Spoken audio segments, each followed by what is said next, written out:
আসসালামু আলাইকুম। সবাই কেমন আছেন? আশা করি সবাই ভালো আছেন। আজ শুক্রবার, আজকে আমরা যাচ্ছি রোজ গার্ডেন, মানে হুমায়ুন আহমেদের বাড়িতে। এটা হচ্ছে টিকাটলি। আসলে আগে এই রোজ গার্ডেনটার ভিতরে ঢুকতে দিত না, কিন্তু এখন এটা ওপেন করে দিয়েছে, সবাই এখন এটার ভিতরে ঢুকতে পারে। আগে বাহির পর্যন্ত যেতে দিত, বাট ভিতরে সম্পূর্ণ গেটগুলো লাগানো ছিল, কিন্তু এখন প্রবেশ করতে দেয়। তো এই যে কথা বলতে বলতে চলে এসে পড়লাম রোজ গার্ডেন। আমাদের বাসার খুবই কাছে টিকাটলি, আমাদের বাসা থেকে আসতে মাত্র সময় লেগেছে 15 মিনিট। তো এদিক দিয়ে আয়াতের বাবা হচ্ছে আমাদের টিকিটগুলো নিয়ে নিল। জনপ্রতি হচ্ছে টিকিট 30 টাকা করে নিয়েছে, আর আজান ফ্রি ছিল। আর আয়াতের যেহেতু আমি স্কুলের আইডি কার্ড নিয়ে গিয়েছিলাম, আইডি কার্ড দিয়ে আয়াত হচ্ছে ফ্রি ঢুকেছে। তো এখন আমরা ভিতরে ঢুকে গেলাম টিকিটগুলো দিয়ে। আমার কাছে কিন্তু খুবই ভালো লাগতেছে, কিন্তু আজকে যেহেতু শুক্রবার তাই মানুষজন একটু বেশি, সবাই একটু ঘুরতে আসছে। কিন্তু এছাড়া নর্মালি দিন একটু ফাঁকাই থাকে। এটা হচ্ছে সোমবারে বন্ধ থাকে, আর এছাড়া সকাল 11টা থেকে সন্ধ্যা 6টা পর্যন্ত সব সময় ওপেন থাকে। তো এখানে ঢুকতেই হচ্ছে একটা খুব সুন্দর, এখানে এই পুতুলগুলো আয়াত আজান ওরা এই পুতুলগুলোর সাথে একটু ছবি তুলতেছে। আজান খুবই খুশি, জায়গাটা যেহেতু খোলামেলা। আর এটাই হচ্ছে সেই রোজ গার্ডেনটা, হুমায়ুন আহমেদের বাড়িটা এটা। তো দেখতে কিন্তু খুবই সুন্দর। এটার ভিতরে এখন জাদুঘর করেছে। হুমায়ুন আহমেদ যেসব জিনিসগুলো ব্যবহার করতো, ইউজ করতো, সেই সব জিনিসগুলো এখন জাদুঘর মতো করে সাজিয়ে রেখেছে। আর এটার পাশে একটা কিন্তু অনেক বড় লেক আছে, আবার এটা একটা শুটিং স্পটও, এটাতে হচ্ছে শুটিংও চলে। তো খুবই সুন্দর দেখতে, অনেক বড়ই মোটামুটি বলা চলে। একটু বিকেলে ঘোরাফেরার জন্য খুবই সুন্দর। তো এখন আমরা এই বাসাটার ভিতরে ঢুকবো, মানে যে জাদুঘরটা ওপেন করেছে। আগে হচ্ছে এটা সম্পূর্ণ বন্ধ ছিল, এটার ভিতরে কেউ যেতে পারতো না, কিন্তু এখন তো বললামই এটা খুলে দিয়েছে। বেশি দিন হয়নি, মাত্র আমি 1 মাস ধরে দেখতেছি যে এটা ওপেন হয়েছে। তো এর আগে খুলেছে কিনা তা আমি জানি না, কিন্তু 1 মাস ধরেই সবার মোবাইলে ছবি দেখতেছি। তো আমারও মন ছিল যে একটু যাই। আশেপাশে কিন্তু অনেক বাড়ি আছে, অ্যাপার্টমেন্ট আছে, যেহেতু এটা টিকাটলি। তো এখন আমি ভিতরে যাব, আসলে ভিতরে যাব এত পরিমাণের ভিড়, মানে মানুষের ঠেলাঠেলি। যেহেতু শুক্রবার, ওর বাবা বলতেছে কেন শুক্রবারে আসলা, অন্য টাইমে আসলে ভালো হতো। এখন কি করে, যেহেতু এসেই পড়েছি। তো প্রথমেই ঢুকতে একটা বিশাল বড় হচ্ছে ডাইনিং রুম, যে এটা হচ্ছে অনেক বড় একটা ডাইনিং টেবিল ফালানো, মানে এটাতে হুমায়ুন আহমেদরা সবাই মিলে খাবার খেত। তো খুবই বড় এই ডাইনিং রুমটা, তো সবাই এখানে খাওয়া দাওয়া করতো। তো এখন আমরা এটা দেখতেছি, আসলে যেখান থেকে বের হব সেই বের হওয়ার রাস্তাটাও হচ্ছে ব্লক, যেহেতু অনেক হচ্ছে আজকে শুক্রবার, অনেক লোক আসছে। তো এটা কিন্তু দোতলা। তো এখানে কিছু পুতুল আছে, মানে অতটাও কিন্তু যে জাদুঘর পুরো বাড়িটাই এখানে সাজানো গোছানো ঠিক কিন্তু তেমন না। যেমন ওখানে শুধু একটা ডাইনিং টেবিল ছিল, আর এখানে হচ্ছে যেমন এই যে সোফাগুলো, হুমায়ুন আহমেদের সোফাগুলো এই রুমটার ভিতরে, মানে কয়েকটা রুম হচ্ছে খোলা, আর কয়েকটা রুম এখনও বন্ধ আছে। ওদের মনে হয় জরুরি জিনিসপত্র, তার জন্য হচ্ছে ওগুলো এখনও তালা মারা। আর এখানে এরকম ফিতা দিয়ে রাখছে যে ভিতরে প্রবেশ করা যায় না। তো এখানে হচ্ছে আরেকটা খাট ওনাদের। তো এই মানে শুধু হালকা পাতলা জিনিস। আর ওইদিকে হচ্ছে হুমায়ুন আহমেদের আগের যে স্ত্রীটা, সে তার ছবি আছে লাগানো, বড় ছবি। তো আমরা এখন বের হব, বের হয়ে আমরা দোতলাতে যাব। দোতলাটাও হচ্ছে ওপেন করা আছে। তো এখান দিয়ে বের হয়ে আমরা এখন দোতলাতে যাব।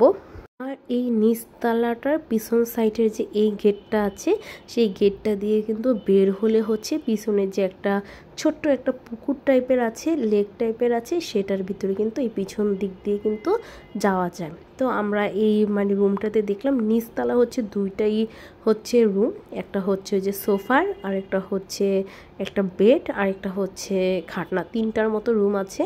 আর এটা হচ্ছে বাহিরের এরিয়াটা, ওটা হচ্ছে সামনের সাইড, আর এটা হচ্ছে পিছনের সাইডটা। তো যেহেতু আমরা হচ্ছে এখন উপরে যাব, তার জন্য এখন আগে পিছনের সাইডটাতে ঘুরলাম না, যে আগে দোতলাটা ঘুরে আসি, তারপর নেমে হচ্ছে আমরা পিছনের সাইডটাতে যাব। তো এখন এই যে সিঁড়ি দিয়ে উঠে উঠে আমরা হচ্ছে উপরে যাব। সিঁড়িটা হচ্ছে কাঠের তৈরি, সিঁড়িটা দিয়ে উঠতে একটু কষ্টই হয়েছে, সিঁড়িগুলো অনেক উঁচা উঁচা ছিল। আর যেহেতু লোকজন একেবারে অনেক মানুষজন, এই জন্য একদম সিঁড়িটা একটু ময়লা টাইপের হয়ে গেছে। এখন আমরা এই সিঁড়ি দিয়ে উঠে দোতলাতে যাচ্ছি। আর সিঁড়িটা কিন্তু দোতলা হলেও সিঁড়িটা কিন্তু অনেক উঁচা, আর সিঁড়িগুলো অনেক বেশি, দোতলা উঠার সিঁড়িটা। তো দেখতেই পাচ্ছেন কি রকম মানুষ, আর উপর দিয়ে একটা ছোট্ট একটা এরকম সিঁড়ি আছে। এটা দিয়ে মনে হয় মেবি উপরে যাওয়া যায়, কিন্তু এটা দিয়ে তো আর কেউ যাচ্ছে না, তো আমি বলতে পারতেছি না, বা ছাদেরও সিঁড়ি এটা হতে পারে।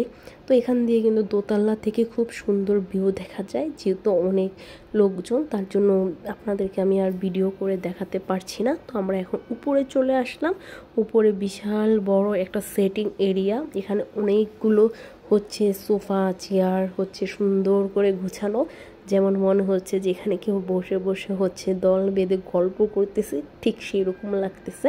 তো উপরে ফ্যান চলতেছে, এটা কিন্তু আসলে এসি না, সম্পূর্ণ উপরে ফ্যান ছাড়া।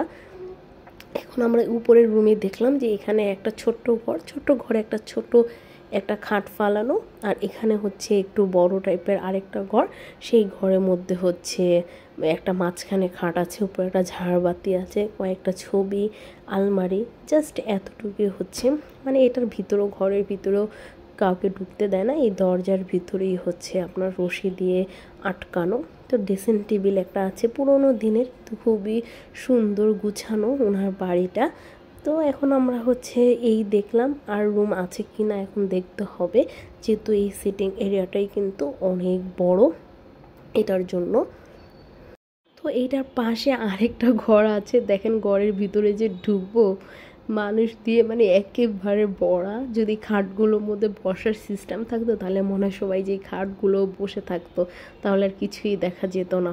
তো এই যে এখানে হুমায়ুন আহমেদের আগের যে স্ত্রী তার হচ্ছে বিবাহর ছবিগুলো এখানে বড় বড় করে দুইটা ছবি লাগানো আছে। আর এখানেও একটা ছোট্ট একটা খাট আছে, ক্যাবিনেট আছে। তো এই রুমের ফার্নিচারগুলো আবার সাদা কালার, অন্যগুলো ফার্নিচার যেমন কালো ছিল। তো এই রুমটা একটু ভিন্ন টাইপের, মেবি মনে হয় এটা হুমায়ুন আহমেদের স্ত্রীর ঘর ছিল, হতে পারে, আমি শিওর না। প্রত্যেকটা রুমেই কিন্তু সুন্দর ঝাড়বাতি দিয়ে ডেকোরেশন করা। তো এগুলো কি ছিল নাকি নতুন করে ডেকোরেশন করেছে তা আমি ঠিক বলতে পারতেছি না। আপনারা যারা এখানে আগে এসেছেন তারা আমাকে জানাতে পারেন। আমি আজকে প্রথমেই আসছি, এখানে আমি আগে কখনো আসিনি। সবসময় বাইরের থেকে বিল্ডিংটা দেখতাম, কিন্তু কখনো এই বিল্ডিংয়ের সামনেও আসিনি। তো যেহেতু আমার বোন আবার টিকাটুলি সেন্টার ওমেন্স কলেজে পড়তো, তো আমার বোনের মুখে যতটুকু শোনা, ও বললো যেখানে ওরা আগে আসতো ঘুরতো, কিন্তু এই বাড়িগুলোর ভিতরে নাকি ঢুকতে দিত না। তো এই যে উপরে ছোট যে সিঁড়িটা, তো আমরা এখন হচ্ছে নিচের দিকে নেমে যাচ্ছি। প্রত্যেকটা ঘরই, যে কয়টা ঘর খোলা ছিল প্রত্যেকটাই ভিডিও আমি নিয়েছি আপনাদের জন্য। তো এখন হচ্ছে এই সিঁড়িটা আমার কাছে অনেক ভালো লেগেছে, সিঁড়িটা দিয়ে উঠতে পারলে খুব ভালো হতো, কিন্তু সিঁড়িটা হচ্ছে আটকানো। তো আমরা বের হয়ে গেলাম। এটা কিন্তু পিছনেরটা, সামনেরটা তো আপনারা প্রথমে দেখিয়েছি, এটা হচ্ছে পিছনের সাইডটা দিয়ে এখন আমরা বের হয়েছি। আর এখানে সবাই হচ্ছে কিছু ছেলেরা গান বাজনা করতেছে, আর বেশিরভাগই যেহেতু শুক্রবার সবাই ঘুরতে এসেছে শাড়ি পরে। আর এইটার নাম যেহেতু রোজ গার্ডেন, এখানে কিন্তু গোলাপ ফুলের বাগানও আছে। তো এখন আমি গোলাপ ফুলের বাগানের সামনে যাই নাই, তো গোলাপ ফুলের বাগানের সামনে গেলে অবশ্যই আপনাদেরকে দেখাবো যে এখানে যেটার নাম কেন রোজ গার্ডেন হলো। তো এখন আমরা ঘুরতেছি, ওইখানে হচ্ছে টয়লেট, যে লাল কালারের হচ্ছে ইটা দিয়ে একটা বিল্ডিং, এই যে এটা হচ্ছে সম্পূর্ণ হচ্ছে ওয়াশরুম, পুরুষ মহিলাদের ওয়াশরুম। তো এটা কিন্তু ভালোই করেছে, একটা ওয়াশরুমের ব্যবস্থা করে দিয়েছে, এটা ভালো।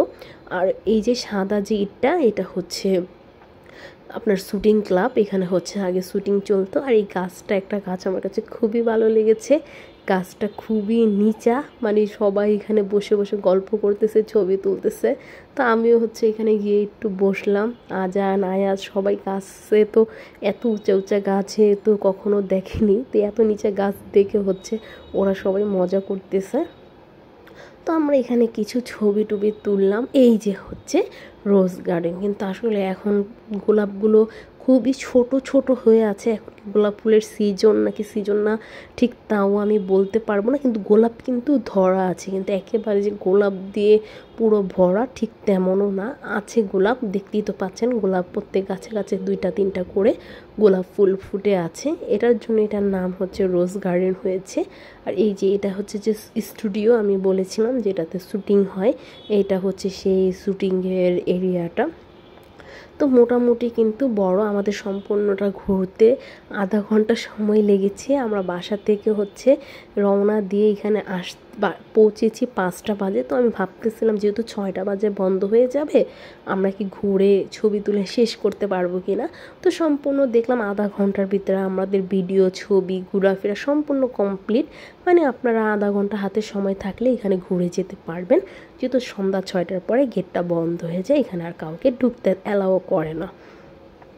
তো এখানে দেখি যে রোজ গার্ডেন অনেক বড়ই, কিন্তু রোজের যে বাগানটা এটা কিন্তু বেশ বড় এরিয়া নিয়েই রোজ হচ্ছে লাগানো আছে। এই যে ফুলগুলো দেখেন, খুব ছোট ছোট ছোট ছোট গোলাপগুলো হয়ে আছে, এগুলো ফুটলে খুবই সুন্দর লাগবে। আর এটা হচ্ছে সেই লেকটার সামনে আসছি আমরা, আমি, আয়াত, আজান। লেকটা খুব ছোট, বেশি একটা বড় না, কিন্তু এই জিনিসগুলো যদি রং করতে, এখন যেহেতু সবাইকে ওপেন করে দিয়েছে ঘোরার জন্য, এই জায়গাটা খুবই নোংরা, এই জায়গাটা একটু গোছানো থাকলে সুন্দর হতো। তো আয়াত, আজান মানে এখানে বিকেলে কিন্তু বসে থাকার মতো একটা জায়গা, যাদের বাসা আশেপাশে আছে তারা কিন্তু এখানে সহজেই এখানে বসে থাকতে পারে। আর ওই লেকটার পাশে এখানে আর একটা ঢাকা জাদুঘর লেখা, কিন্তু এই বিল্ডিংটা বন্ধ, এই বিল্ডিংটা খোলা না। আসলে এই বিল্ডিংটার ভিতরে কিছু আছে কি নাই তাও ঠিক বলতে পারবো না। লেখা আছে যে জাতীয় জাদুঘরের এখানটা একটা শাখা। এই যে ঠিক লেক, আর লেকটার পাশেই হচ্ছে এই বিল্ডিংটা। আর ওই যে ওখানে সিঁড়িটা, যে লেকটার সামনে আমরা এতক্ষণ বসেছিলাম, ওটা হচ্ছে ওই লেকের পাশের সিঁড়িটা। তো ওই যে বিল্ডিংটার নিচে বন্ধ, এই জন্য লোকজনকে ওইখানেও মানুষ বসে আছে। আর এই যে এটা হচ্ছে পুরো লেকটা আমি আপনাদেরকে দেখাচ্ছি। লেকের পানি কিন্তু নোংরা, আবার অত নোংরাও না যে গোসল করার মতো পরিষ্কার, এটাও না। তো এই যে এখানে এরকম সিঁড়ি করা আছে, সিঁড়ি দিয়ে নেমে মানে ছবি টবি তোলার জন্য খুবই সুন্দর। আর এটা হচ্ছে রোজ গার্ডেনের ফ্রন্ট সাইডটা, আর ও পিছনের সাইডটা তো দেখালামই আপনাদের, যে পিছন সাইডটা দিয়ে আমরা হচ্ছে আসছিলাম। এখন আমি ঘুরে ঘুরে এখান দিয়ে একটা দেখলাম যে একদম লেকের যে সিঁড়িটার সামনে যাওয়া যায়, সেই সিঁড়িটার সামনে থেকে অপর সাইড দিয়ে ঘুরে গেলে ঠিক এরকম একটা চিকন রাস্তা আছে।